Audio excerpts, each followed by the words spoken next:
আল্লাহ রাব্বুল আলামিন ডাক দিয়ে বলল, মুসা যাও যাও যাও যাও, ওই মহিলাকে জানাইয়া দাও ওই মহিলা যেন বেশি বেশি আমি রবের জন্য নিয়ামতের শুকরিয়া আদায় করে।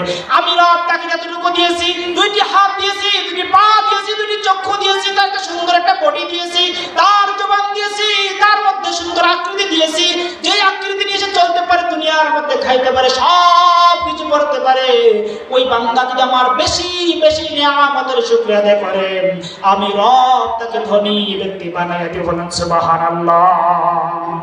সন্ধ্যা হলে ডুবিবে রে বেলা,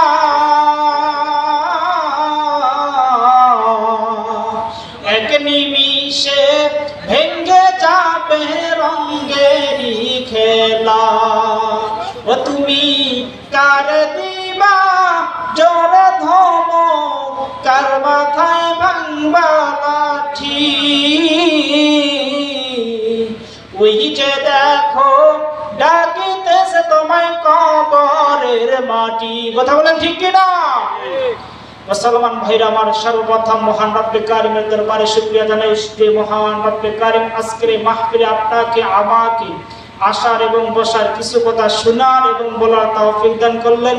এই জন্য সেই মনিবের প্রতি অন্তরস্থল থেকে, দিল থেকে একবার শুকরিয়া আদায় করি, বলে আলহামদুলিল্লাহ। প্রশংসা করলাম কার? আল্লাহ।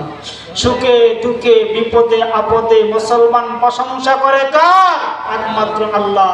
যে রব্বে কারিম আপনাকে আমাকে সৃষ্টি করেছেন, যে পালন কর্তা আপনাকে আমাকে বানাইলেন, যে রব আপনাকে আমাকে সৃষ্টি করেছেন, যে রব আপনাকে আমাকে খাওয়াচ্ছেন, যে রব আপনাকে আমাকে একটা সুন্দর বডি দিয়েছেন, সেই রবের শুকরিয়া যতদিন জীবন থাকবে, যতদিন আল্লাহ রাব্বুল আলামিনের গুণগান গাইব, ততদিন। কথা বলেন ঠিক কিনা?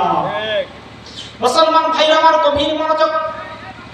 সময় খুব অল্প, আলোচনা হবে অল্প, কিন্তু ভাই আমাদের দুঃখজনক বিষয় হচ্ছে এখনো অনেক মানুষ রাস্তাঘাটে ঘোরাফেরা করতেছে। এরা ভাই বাসা থেকে বাইর হয়েছে, উদ্দেশ্য ছিল মাহফিলের মধ্যে যাচ্ছে কোরআন হাদিসের আলোচনা শোনার জন্য, কিন্তু কপাল পরা যুবক, আর কতদিন এভাবে চলবা? আর কতদিন এভাবে চলবা? তোমার মতো কত যুবক দেখো বাসা থেকে বাইর হয়েছে আর বাসায় ফিরে না। তুমি যে থাকবা তার কোনো গ্যারান্টি নাই, তুমি যে চলবা, তুমি যত বাহাদুরি করো তোমার বাহাদুরি থাকবে না। আল্লাহ রাব্বুল আলামিন কোরআনের মধ্যে বলেছেন, লা ইন শাকারতুম লাযিদান্নাকুম ওয়া লা ইন কাফারতুম ইন্না আযাবি লাশাদীদ। আল্লাহ রাব্বুল আলামিন জানিয়ে দিল, আমি আল্লাহ, ও বান্দা, তোমার যে নিয়ামত দিয়েছি, নিয়ামত পাওয়ার পরেও যদি শুকরিয়া আদায় না করো, আমি আল্লাহ তোমার কাছ থেকে নিয়ামত ছিনিয়ে কঠিন আযাবের মধ্যে নিক্ষেপ করব। ওরে মুসলমান ভাই, এই যে আজকের একটা মাহফিলের মধ্যে আসতে পেরেছি, এত সুন্দর সুন্দর একটা আয়োজন করেছে কমিটিরা, 1 মাস 1.5 মাস পরিশ্রম করার পর আপনাদেরকে যে উপহার দিল, কিন্তু আমি এখানে বসলাম না, আল্লাহ রাব্বুল আলামিনের নিয়ামত পাওয়ার পর নিয়ামতের শুকরিয়া আদায় করলাম না, এই জান্নাতের বাগানে বসতে পারলাম না। ও মুসলমান ভাই, বুঝতে হবে আপনার আমার কপাল পুড়ে গেছে। কথা বলেন ঠিক কি না? আল্লাহ রাব্বুল আলামিন বলেন, যে ব্যক্তি আমি আল্লাহর নিয়ামত পাওয়ার পর নিয়ামতের শুকরিয়া আদায় করে না, আসলে কোন নিয়ামত কি আপনাকে আমাকে দিয়েছে আল্লাহ রাব্বুল আলামিন।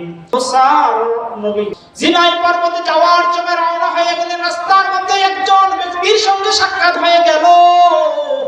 ওই বান্দা রাসূলুল্লাহ ওই মুসা নবীকে প্রশ্ন করলো, ইয়া রাসূলুল্লাহ, হে মুসা, তুমি তো তোমার আল্লাহর সঙ্গে সাক্ষাৎ করার জন্য রওনা হয়েছো, তুমি প্রতিদিন যাও তোমার রবের সঙ্গে কথোপকথন করার জন্য, কিন্তু আজকে তোমার রবকে একটা কথা জিজ্ঞাসা করবা, আমার অনেক সম্পদ রয়েছে, আমি হিসাব করতে পারি না, আমার সম্পদ আমি হিসাব রাখতে পারি না।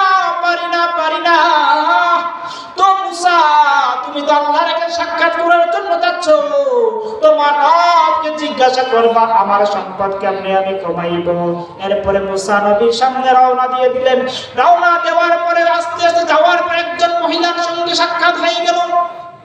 একজন বৃদ্ধ মহিলার সঙ্গে সাক্ষাৎ হওয়ার পরে মহিলা ডাকতে বলে, মুসা, তুমি তো প্রতিদিন তোমার রবের সঙ্গে কথোপকথন করার জন্য যাও, আজকে তোমার রবকে একটা কথা জিজ্ঞাসা করবা। কি কথা? মুসা বললেন, কি কথা? বলছে, তোমার রবকে বলবা, তোমার আল্লাহকে বলবা আমি মহিলা, এমন দরিদ্র, এমন গরিব, তোমার রবকে বলবা যে আমি কি এমন আমল করলে, কি এমন কথা কাজ করলে আমি কোটিপতি হতে পারবো, আমি ধনী ব্যক্তি হতে পারবো। এরপর মুসা নবী সাল্লাল্লাহু আলাইহি সাল্লাম ওই মহিলার কাছ থেকে রওনা আবার দিলেন আল্লাহর সঙ্গে সাক্ষাতের জন্য। সময় অল্প, আলোচনা খুবই সংক্ষিপ্ত হচ্ছে। মুসলমান ভাইরা আমার গভীর মনোযোগ দিয়ে না শুনতে পারবেন না, বুঝতে পারবেন না, কারণ সময় অল্প, আলোচনা খুবই ইম্পর্টেন্ট মুসলমান ভাই। এরপর মুসা নবী রওনা হয়ে গেলেন। এর মধ্যে পথের মধ্যে একজন অন্ধ ব্যক্তির সঙ্গে সাক্ষাৎ হয়ে গেল। ওই অন্ধ ব্যক্তি ডাক দিয়ে বলে, মুসা, তুমি তো প্রতিদিন যাও তোমার রবের কাছে সাক্ষাৎ করার জন্য, কথাবার্তা বলার জন্য, তোমার রবকে জিজ্ঞাসা করবা।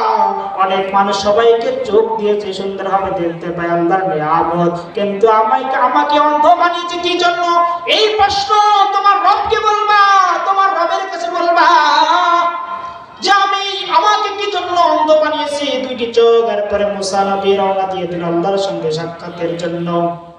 মুসলমান ভাইরা আমার, সৌদি আরবের মধ্যে একটি ইসলামিক কনসার্টের মধ্যে একজন অন্ধ ব্যক্তিকে সাংবাদিকরা জিজ্ঞাসা করলেন, ও অন্ধ ভাই, আল্লাহ রাব্বুল আলামিন তোমাকে অন্ধ বানিয়েছে, এতে তোমার কি মন্তব্য? কি সে বলল, আল্লাহ রাব্বুল আলামিন আমাকে অন্ধ বানিয়েছে, এতে কোনো আমার আপত্তি নাই, এতে কোনো আমার দুঃখ নাই, এতে কোনো আমার আপত্তি নেই, কোনো কষ্ট নাই। সাংবাদিকরা অবাক হয়ে প্রশ্ন করলো। অনেক মানুষকে আমরা জিজ্ঞাসা করেছি, তারা বলে আল্লাহ রাব্বুল আলামিন যদি আমাকে দুইটি চোখ দিত, কারণ আমি যে চোখ আমাকে দিয়েছি, যে পিতা আমাকে দুনিয়ায় আসার মাধ্যম হয়েছে, যে মা কত কষ্ট করার পর আমাকে দুনিয়ার মধ্যে আনলো, বাবা মা লালন পালন করলো, যে রব আমাকে বানিয়েছে, সেই রবের নিয়ামতগুলো দেখতে পারতেছি না। যে দুনিয়ার মধ্যে কত নিয়ামত রয়েছে, অসংখ্য নিয়ামত, এই নিয়ামতগুলো আমি দেখতে পারি না। আমার রব যদি আমাকে দিত তাহলে আমি অনেক খুশি হতাম। কিন্তু ওই সৌদি আরবের বন্ধু কি বলল, না, আমার কোনো আপত্তি নাই। এখন সাংবাদিকরা জিজ্ঞাসা করলো, কেন?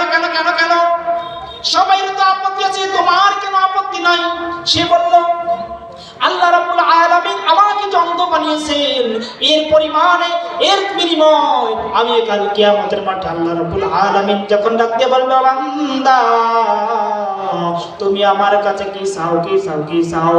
ওই বান্দা ওই অন্ধ বলল সাংবাদিকের মধ্যে, যখন আমার রব আমাকে জিজ্ঞাসা করবে তখন আমি বলবো, এ আল্লাহ, দুনিয়ার মধ্যে আমাকে দুইটি চোখ দাও নেই, আমি তোমার নিয়ামত দেখতে পারি নাই, আমি তোমার অসংখ্য সুন্দর নিয়ামত দেখতে পারি নাই।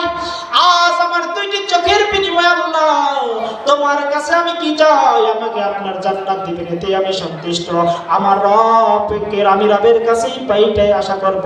আমার কারণ হলো আমি এটার বিনিময়, এটার উসিলায় আমি কাল কিয়ামতের মাঠে মুসিবতের সময় যেন আমার জান্নাত দেওয়া সুবিধা হয়ে যায়। ও মুসলমান ভাই, দুনিয়ার মধ্যে এক ব্যক্তি যত আছে ততই চায়।